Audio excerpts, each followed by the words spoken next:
Hey, someone asked me about out-of-body experiences, and I think that's very possible, and I'm going to share an exercise with you in a minute.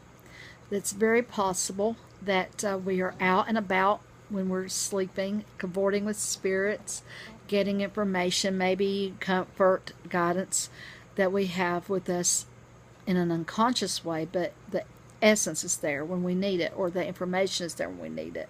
Even though, as I said, there may be no consciousness of that reality. But some people have, reported like they wake up in the bed shaking, or they feel like they've come back with a big thump and they got a big headache and whatnot. And some people want to do these on purpose where they're consciously aware of them. And I'd have to leave that up to you and your decision on whether or not you'd want to do something like that. But I think if you want to get a feel of your astral body, here's a little exercise to help you do it. You access the realm of magic, for lack of a better term, through your imagination. As I've told you before, your imagination is a bridge from one reality to another.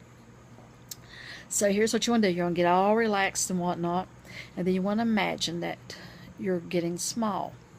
And imagine that you're getting smaller and smaller and smaller and smaller and smaller until you're so small that, your cherish is huge and you're like the size of a tiny little mouse, or you can even imagine you're small as an ant.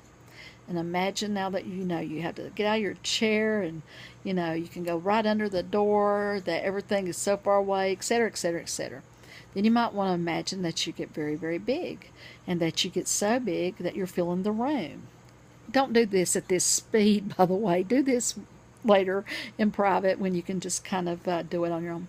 But imagine that you're like Alice in Wonderland. You get so big, or you can also imagine you're so heavy that you're actually going right through the floor and down into the earth. Okay, then you can imagine that you become very light, like a feather, until you're up floating on the ceiling or out through the clouds.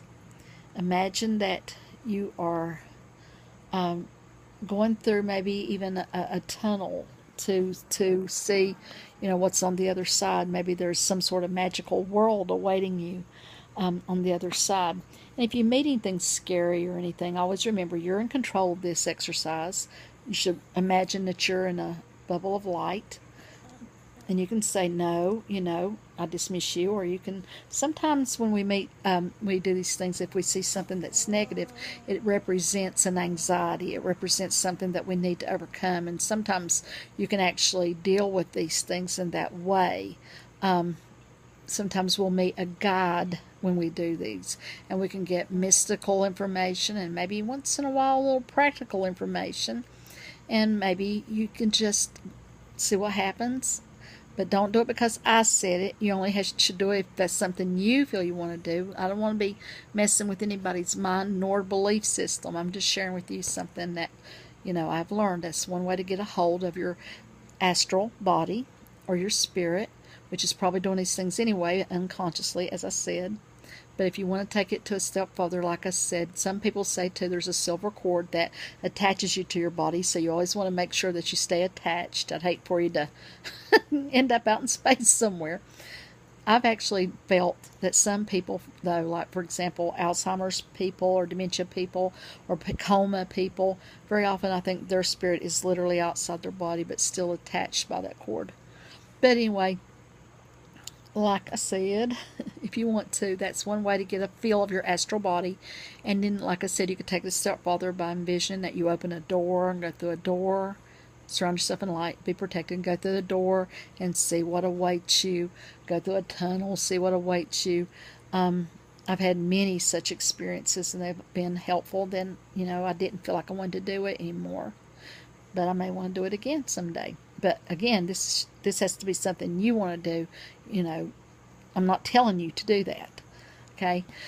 Anyway, that's it for today. And I'll catch you again soon. Maybe come back and see me again sometime.